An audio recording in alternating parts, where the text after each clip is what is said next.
Jadi sebelumnya kita mulai pembelajaran kelas kita pada hari ini dengan membaca Bismillah terlebih dahulu. Bismillahirrahmanirrahim. Oke teman-teman, Assalamualaikum warahmatullahi wabarakatuh. Waalaikumsalam warahmatullahi wabarakatuh. Pada kelas kita hari ini, kita akan mempelajari terkait dengan etika profesi akuntansi. Nah, di sini sebelumnya kita sudah membahas lebih dalam terkait dengan etika ini. Nah, pada pertemuan kali ini, kita akan mengulang kembali materi-materi yang sudah kita bahas ya. Nah, sebelumnya etika profesi akuntan adalah norma moral yang menjadi dasar setiap akuntan dalam bekerja agar dalam bekerja itu bisa bekerja secara jujur, objektif, profesional, kemudian tanggung jawab, dan bisa menghasilkan informasi keuangan yang terpercaya dan tentu saja transparansi.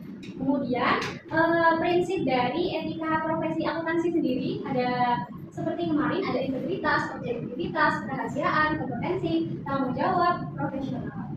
Seperti itu. Ada kata-kata yang mengatakan bahwa akuntan bukan hanya tentang angka, tetapi tentang integritas yang menjaga kebenaran dan kepercayaan publik masyarakat. Kemudian kita akan mengulang kembali terkait dengan pengertian. Ini langsung saja ke mengapa etika profesi akuntan itu akuntansi itu penting. Nah, yang pertama, karena laporan keuangan digunakan oleh banyak pihak seperti manajemen, investor, pemerintah, kreditur, dan masyarakat untuk mengambil keputusan. Sehingga tentu saja dalam melaporkan keuangan kita tidak bisa main-main. Kemudian ada etika menjaga kepercayaan publik terhadap profesi akuntan dan perusahaan, termasuk dalam kita untuk menjaga para klien kita. Kemudian akuntan dengan etika yang baik akan menghasilkan laporan keuangan yang akurat, transparan, dan dapat dipercaya. Sama seperti yang sebelumnya. Kemudian pelanggaran etika dapat menyebabkan kerugian perusahaan, hilangnya kepercayaan, sanksi hukum, dan merugikan banyak pihak apabila salah. Seperti itu. Kemudian kita akan mengulang kembali terkait dengan prinsip-prinsip etika profesi akuntansi. Nah, kurang lebih ada 5 prinsip etika profesi akuntansi ya teman-teman. Nah, di sini yang pertama adalah prinsip integritas. Teman-teman sebagai siswa SMK di sini harus memiliki integritas ketika sudah bekerja di sebuah perusahaan terkait bidang keuangannya seperti itu. Dengan cara apa? Dengan cara tidak mudah goyah apabila mendapatkan saran untuk mengganti angka atau untuk menambah laba atau bagaimana. Contohnya apa? Menolak permintaan atasan untuk mengubah laporan keuangan agar perusahaan terlihat memperoleh keuangan yang besar. Kemudian objektivitas, jangan terlalu objektif harus bisa bersikap objektif, jangan subjektif seperti itu. Karena bersikap netral dan melihat keputusan harus berdasarkan fakta dan bukti, bukan karena tekanan atau kepentingan tertentu. Contohnya apa? Yaitu adalah melakukan pemeriksaan laporan secara benar meskipun perusahaan tersebut dimiliki oleh kerabat sendiri.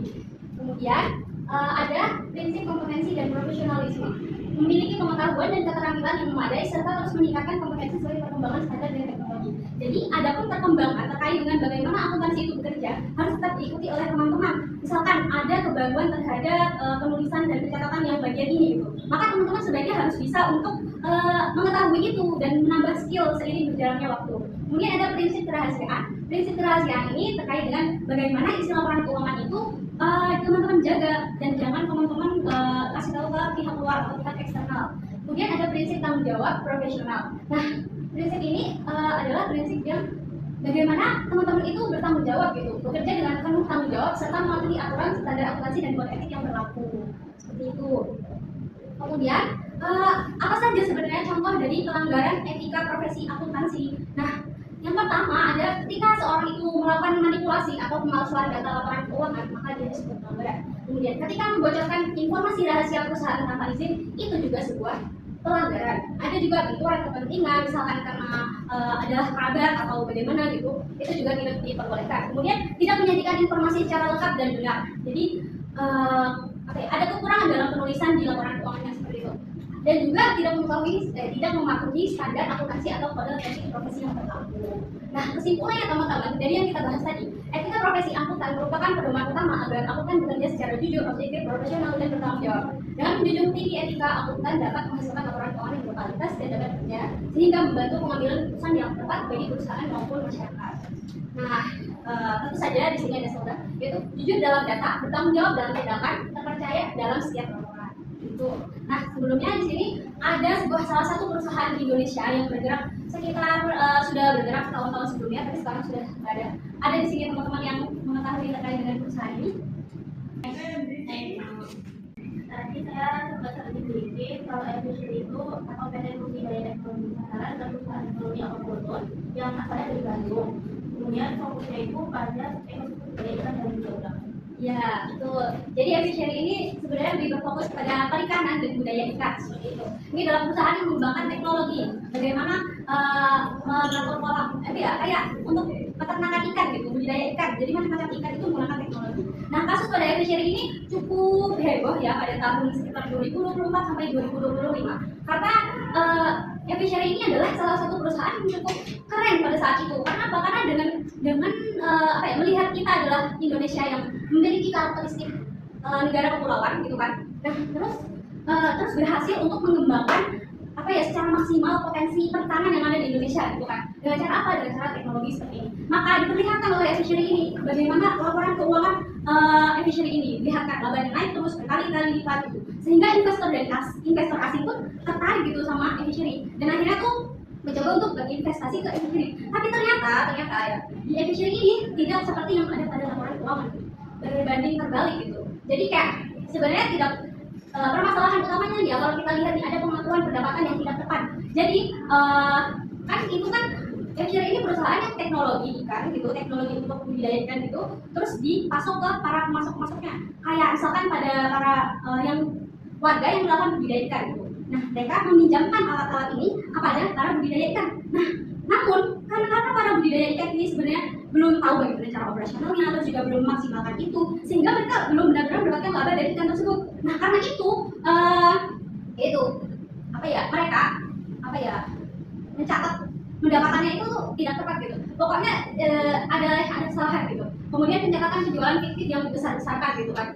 Nah, ini ada transaksi penjualan yang dicatat tapi tidak didukung bukti yang memadai atau bahkan tidak terjadi. Jadi itu tadi dari para pemasok itu dibuatlah fiktif, banyak sekali transaksi fiktif di dalamnya. Kemudian piutang usaha yang tidak realistis. Piutang usaha yang tidak realistis ini adalah pemasok yang dikatakan oleh perusahaan Efisien ini sudah memiliki laba segini dan akan membayar gitu kan. Tapi ternyata secara realistisnya itu para pemasok ini belum memiliki laba yang sesuai dengan yang diperkirakan gitu kan. Sehingga piutang yang dicatat itu kayak sok tahu gitu teman-teman. Kemudian ada manipulasi biaya dan penyajian laba. Kemudian ada pengendalian internal yang lemah gitu karena satu kecurangan akan menuntut kecurangan yang setelahnya gitu. Jadi pada saat itu Efisien sudah melakukan laba sedikit gitu kan, tiba-tiba ada ajakan investor asing. Nah, karena itu mereka tertarik gitu. Nah, karena itu juga padahal sebenarnya ada sisi gelapnya. Nah, sisi gelap ini tidak mau dipublikasikan oleh Efisien sehingga orang-orang malah bertambah kan. Semakin bertambah investor asing itu, nah mereka malah semakin jauh curangnya gitu seperti itu.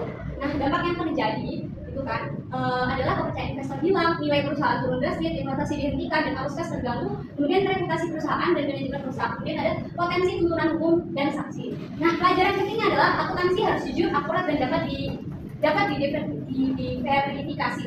Kemudian ada pendapatan yang diakui harusnya sesuai dengan standar akuntansi, kemudian bukti transaksi harus lengkap dan valid, kemudian pengendalian internal yang kuat untuk menjaga kecurangan, kemudian integritas dan etika adalah kunci kepercayaan investor dan keberlanjutan bisnis. Jadi di sini mungkin salah satu yang paling penting adalah ketika investor pemilik Efisien ini memulai kecurangan pertamanya gitu, karena kecurangan pertama itu akhirnya dia menuntut dari kecurangan selanjutnya.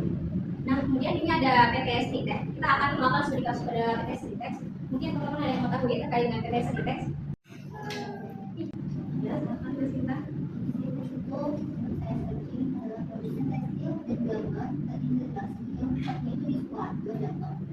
Ini produksi kayak benang kain yang beda juga pakaian yang mudah bisa dipakai. Perusahaan ini terlalu sebagai pemasok seragam militer Polri dan pasukan menjadi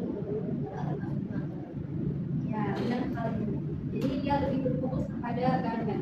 Nah, kasus PT Sritex ini juga banyak sekali membuat korban berjatuhan karyawan-karyawan yang tidak PHK seperti itu. Nah, kenapa PT Sritex ini bermasalah juga dalam keuangannya? Tentu saja karena ada korupsi di dalamnya, ada internal yang tidak baik, dan juga ada penyajian informasi keuangan yang tidak wajar. Kemudian pencatatan keuangan dan aset yang bermasalah seperti itu. Nah, kita langsung saja kepada dampak yang terjadi ya. Dampak yang terjadi ini sangat cukup viral, yaitu adalah lebih dari 10.000 karyawan terkena PHK dan kehilangan pekerjaan, kemudian kreditur dan pemasok yang tidak terbayarkan, terus juga investor dan pemegang saham, kemudian yang mana sahamnya itu jadi anjlok dan bahkan declining, kemudian industri tekstil nasional gitu kan, rantai masih terganggu dan citra industri terpengaruh. Nah, proses hukum kreditur dan pihak terkait menempuh proses hukum dalam kreditan. Ada proses hukum yang dalam kasus Ritex ini. Nah, kesimpulannya adalah dari pelajaran ini bisa diambil berkaitan dengan etika profesi akuntansi adalah laporan keuangan harus mencerminkan kondisi sebenarnya, yaitu jujur, lengkap, dan akurat. Mengungkapkan informasi material transaksi pihak terkait boleh dilakukan secara transparan bagaimanapun kondisinya. Kemudian pengendalian internal yang kuat sangat penting untuk mencegah kesalahan dan kekurangan. Akuntan memiliki tanggung jawab besar terhadap kepercayaan publik dan keberlanjutan perusahaan. Ya kurang lebih seperti itu. Jadi kalau di sini dilihat dari PT Sudipek ini, yang paling penting adalah bagaimana etika profesi akuntansinya itu ketika karena dia tidak transparan dan juga ada korupsi di dalamnya. Tuh. Terus juga bagaimana persediaan itu yang paling masalah. Ya ini ada Unilever. Kayaknya sebenarnya semua orang sudah tahu Unilever adalah perusahaan yang bekerja di bidang banyak sekali barang-barang yang dihasilkan dari Unilever ya. Seperti yang kita tahu. Nah, kalau di Unilever ini adalah studi kasus yang baik, contoh dari studi kasus yang baik. Karena apa? Karena menerapkan prinsip profesi akuntansi yang baik. Karena apa? Karena kepatuhan terhadap standar akuntansi, gitu kan? Bagaimana dia menulis itu sesuai dengan SKK yang berlaku di Indonesia dan di IFRS juga. Kemudian juga transparansi dan pelaporan yang terbuka, kemudian sistem pengendalian internal yang kuat, kemudian adanya audit independen dan komite audit yang efektif, kemudian adanya interaksi integritas dan etika profesional yang diutamakan. Kemudian ada penerapan teknologi dan sistem informasi yang terintegrasi. Nah, kalau gini ini kan enak ya, ada apa namanya? Ada dampak positif yang dihasilkan dari penulisan akuntansi yang baik gitu dari Unilever. Dampak positifnya apa? Yaitu kepercayaan tinggi dari investor, reputasi perusahaan yang kuat, kemudian kinerja keuangan yang stabil, kemudian kepatuhan dari biaya risiko, kemudian mendukung keberlanjutan atau sustainability. Seperti itu teman-teman. Nah di sini jelas sekali ya kalau Unilever itu berhasil menerapkan setidaknya ada 4 prinsip yang harus dilakukan sebagai akuntansi, yaitu adalah integritas, objektivitas, kerahasiaan, kompetensi, dan profesionalisme. Itu teman. Kesimpulannya mungkin kita langsung pada kesimpulan biasanya, yaitu adalah kesan pertama yang setelah kita melihat dari 3 studi kasus terkait dengan di Epicery, di Sritek, kemudian di Unilever, gitu kan. Akuntansi itu bukan hanya tentang menghitung angka, tapi tentang menjaga kebenaran dan kepercayaan. Etika yang kuat hari ini akan melindungi reputasi dan masa depan di kemudian hari, seperti itu. Nah, kemudian sebagai akhir, penerapan profesi akuntan adalah investasi terbaik untuk kepercayaan publik, keberlanjutan bisnis, dan bagaimana bisnis itu akan berjalan sampai pada masa depan yang lanjut. Nah, ini nanti Ibu akan berikan tugas ya kepada teman-teman dari SMK untuk dikerjakan dan dikumpulkan secara online. Terima kasih ya. Nanti akan Adakah pertanyaan dari teman-teman?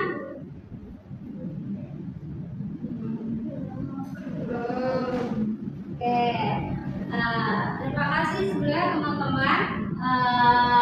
Semoga teman-teman SMK di sini akan berhasil menerapkan etika profesi akuntansi di kemudian hari dan semoga bisa menjadi bekal bagi teman-teman ketika teman-teman sudah berada di dunia kerja.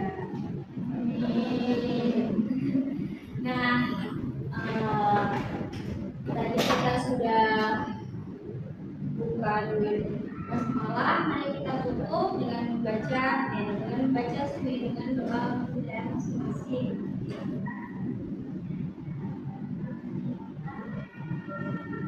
Oke, berdoa tidak dibatasi. Terima kasih teman-teman atas waktunya. Semoga teman-teman bisa menerapkan dan wassalamualaikum warahmatullahi wabarakatuh.